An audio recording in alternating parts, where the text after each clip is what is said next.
Ini dia. Antartika menurut teori bumi datar atau yang dikenal sebagai Veisme adalah dinding es yang mengitari bumi. Sebelumnya tidak ada yang tahu apa yang ada di balik dinding es itu, namun seorang penjelajah mengatakan bahwa ada alam lain di Antartika. Ini dia Misteripedia mengungkap misteri dunia, Miskontro, misteri kontroversi episode misteri alam lain di Antartika. Assalamualaikum warahmatullahi wabarakatuh, sahabat Ini Dia dimanapun Anda berada. Berbicara mengenai Antartika tentu tak dapat terpisahkan dari tokoh-tokoh zaman dahulu yang pertama kali mampir di dataran es ini. Antartika bukan benua menurut teori bumi datar, melainkan dinding es yang mengitari piringan bumi. Sahabat, Edward Bransfield disebut-sebut sebagai orang yang menemukan Antartika pada tahun 1820. Edward adalah anggota militer Angkatan Laut. Daratan Antartika yang ditemukan pertama kali adalah Semenanjung Trinity, yaitu daratan yang berada paling utara di Antartika. Tercatat juga pada tahun 1772 sampai 1775 Kapten James Cook berhasil menjelajahi Antartika. Ia melakukan penjelajahan besar itu selama 3 tahun dengan jarak 60.000 km. Sepanjang perjalanannya itu hanya ada tembok es. Ini juga membuktikan bahwa Antartika itu bukan hanya sekedar benua, tetapi tembok es yang mengelilingi bumi. Geisme atau paham bumi bulat mengatakan bahwa Antartika adalah benua dengan keliling 19.300 km. Tapi kenyataannya, James Cook telah mengitari Antartika sepanjang 60.000 km, 3 kali dari keliling Antartika yang dikatakan mereka. Tokoh yang paling penting dalam penjelajahan Antartika adalah Admiral Richard E. Byrd. Ia menjelajah Antartika pertama kali pada tahun 1928. Dari keterangan Richard E. Byrd ini, sejumlah misteri Antartika muncul. Ia mengatakan bahwa ada alam lain atau dunia lain di seberang Antartika. Sahabat, fokus pembahasan misteri Antartika ini tidak bisa jauh dari Admiral Richard E. Byrd karena ia telah membocorkan sedikit rahasia tentang Antartika. Pada tahun 1956 dimulai sebuah operasi dengan nama Operation Deep Freeze. Operasi militer ini ditujukan untuk membangun pangkalan militer di Antartika. Setelah itu, Operation Deep Freeze terus dilakukan hingga ada Operation Deep Freeze 2 dan 3. Sahabat, sebelum Operation Deep Freeze, yaitu setelah Perang Dunia Kedua pada tahun 1946-1947, sebuah operasi militer besar-besaran dilakukan di Antartika. Operasi ini disebut Operation High Jump. Dimulai pada tanggal 26 Agustus 1946 dan berakhir pada Februari 1947. Operasi ini melibatkan 4.700 tentara, 13 kapal, dan 33 pesawat. Operasi ini ditujukan untuk membangun pangkalan pusat penelitian yang disebut Little America. Namun ada sebuah pertanyaan besar di balik operasi militer High Jump ini. Mengapa melibatkan begitu banyak tentara, kapal, dan pesawat jika hanya untuk mendirikan pangkalan pusat penelitian? Karena jika dilihat dari jumlah tentara dan kendaraannya itu seperti penyerangan musuh dalam sebuah peperangan. Apa benar hanya untuk mendirikan pusat penelitian? Adakah hubungannya operasi ini dengan alam lain yang dikatakan oleh E. Byrd? Namun, menurut salah satu sumber, mereka tidak hanya mendirikan pusat penelitian, tapi juga mendirikan pangkalan militer dan dijaga oleh tentara.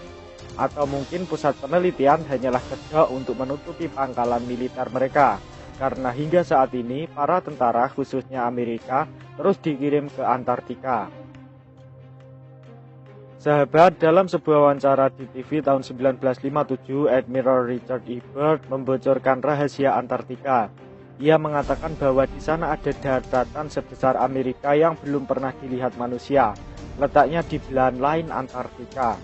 Wilayah sebesar Amerika inilah yang merupakan alam lain yang menyimpan sejuta misteri. E. Byrd hanya mengatakan wilayah sebesar Amerika yang belum pernah dilihat manusia, tanpa mendeskripsikan lebih jauh tentang wilayah itu. Adakah makhluk hidup di sana? Atau bahkan adakah peradaban seperti manusia di sana? Namun yang jelas, jika kita melintasi Antartika, maka kita akan menemukan daratan ini. Pernyataan ini juga menguatkan faisme atau paham teori bumi datar, karena jika bumi bulat, maka wilayah sebesar Amerika itu tidak mungkin ditemukan. Jika kita terbang melintasi Antartika, maka akan kembali ke 3 benua yang berada di wilayah selatan, yaitu Amerika Selatan, Australia, dan Afrika, jika bumi itu bulat. Sahabat, ada peta kuno yang ditemukan di sebuah kuil di Jepang yang menggambarkan peta bumi datar di dalam lingkaran. Peta ini sangat cocok dengan peta bumi datar saat ini.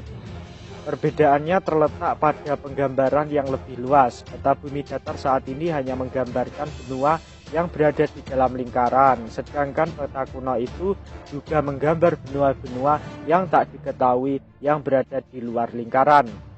Apakah benua tak diketahui itu yang dimaksud oleh Ebert sebagai wilayah sebesar Amerika yang belum pernah dilihat manusia? Sahabat, dari sumber peta kuno yang menggambarkan lusinan benua di luar lingkaran Antartika, lalu timbul spekulasi. Mungkinkah ada manusia atau makhluk hidup lain yang hidup di benua tak dikenal itu?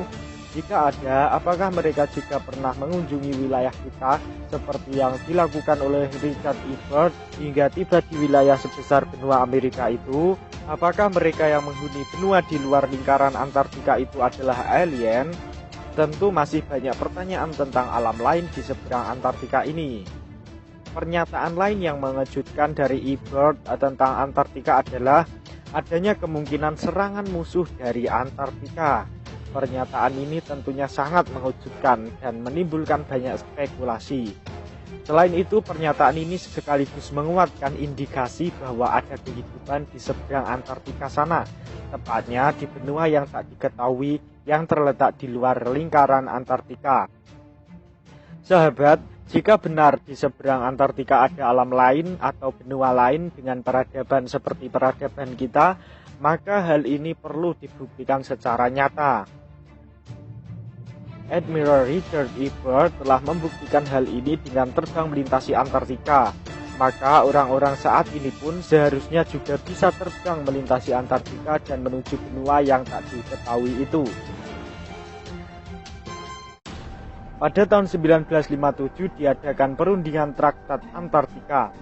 Traktat ini ditandatangani oleh 46 negara menyetujui bahwa Antartika sebagai tempat penelitian ilmu pengetahuan dan melarang aktivitas militer di tempat tersebut.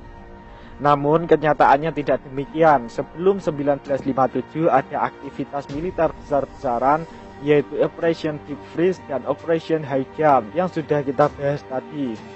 Bahkan setelah traktat itu ditandatangani pun basis-basis militer masih didirikan di sana. Sahabat, ini dia yang budiman. Selain pernyataan bahwa ada wilayah sebesar Amerika di seberang Antartika dan serangan musuh dari Antartika, ada satu pernyataan lain yang tak kalah mengejutkan. Ya, Richard Ebert juga mengatakan bahwa ada banyak kandungan mineral di sana. Batu bara yang sangat melimpah, minyak bumi, hingga uranium. Bahkan baru-baru ini ilmuwan menyatakan bahwa Antartika juga menyimpan segunung berlian di tanahnya. Tapi ada hal yang tidak masuk akal bahwa di sana tidak ada satupun penambangan. Padahal di kutub utara sana yang juga merupakan daerah yang sangat dingin ada saja orang yang melakukan pengeburan dan penambangan. Lalu mengapa tidak ada pengeburan atau penambangan di Antartika yang notabene sama-sama dataran es seperti kutub utara?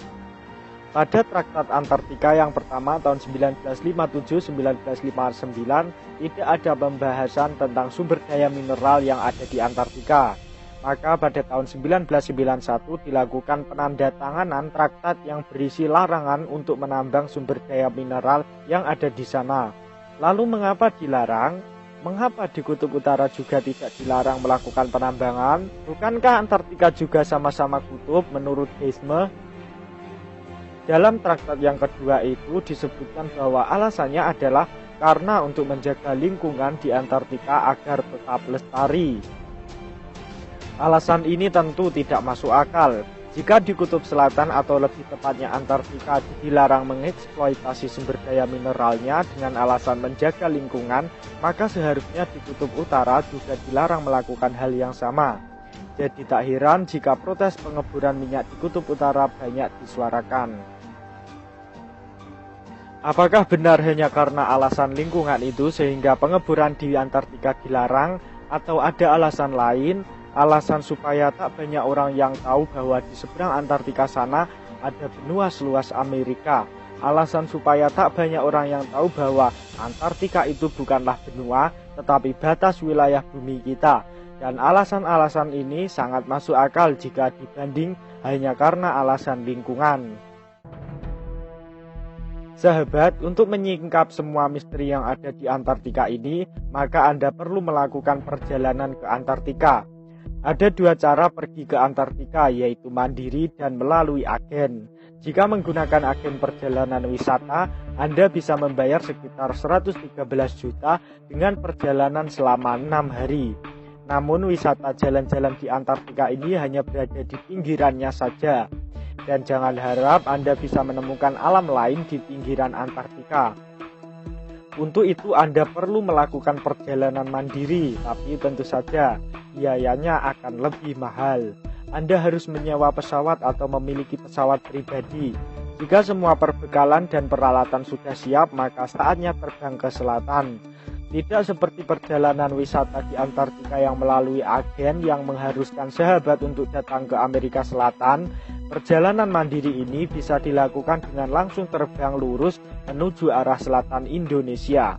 Tapi jangan heran ketika sampai di Antartika nanti pesawat sahabat akan mendapatkan peringatan atau bahkan dihujani peluru, karena di sana ada pangkalan militer dari beberapa negara, terutama Amerika, yang siap sedia menjaga agar tidak ada pesawat yang melintasi seberang Antartika.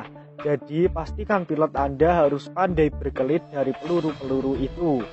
Setelah berhasil menyeberangi Antartika, maka sahabat akan menemukan wilayah lain yang belum pernah dilihat manusia, seperti yang dikatakan oleh Admiral Richard E. Byrd.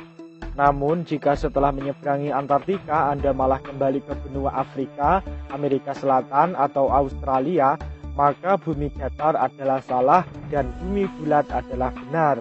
Dan jika Anda benar-benar menemukan benua lain seperti pernyataan E. Byrd tadi, maka bumi datar adalah benar dan bumi bulat adalah salah.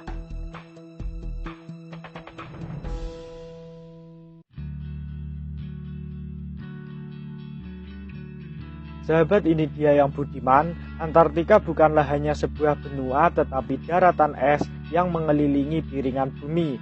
Sejumlah misteri yang sudah kita jelaskan tadi semoga dapat membuka wawasan kita.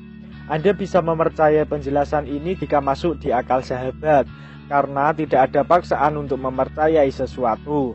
Kita hanya memaparkan pembahasan ini dari berbagai sumber. Lalu bagaimana tanggapan sahabat tentang pembahasan ini? Silakan tulis di komentar. Silakan klik tombol subscribe atau langganan gratis ke channel YouTube ini dia supaya tidak tertinggal video misteri terbaru lainnya. Silakan share atau bagikan ke teman-teman di Facebook dan Twitter supaya mereka juga mengetahui pembahasan ini. Terima kasih sudah menyaksikan video ini. Segala kekurangan kami mohon maaf. Sampai jumpa di pembahasan misteri berikutnya. Allahu a'lam bishawab. Wassalamualaikum warahmatullahi wabarakatuh.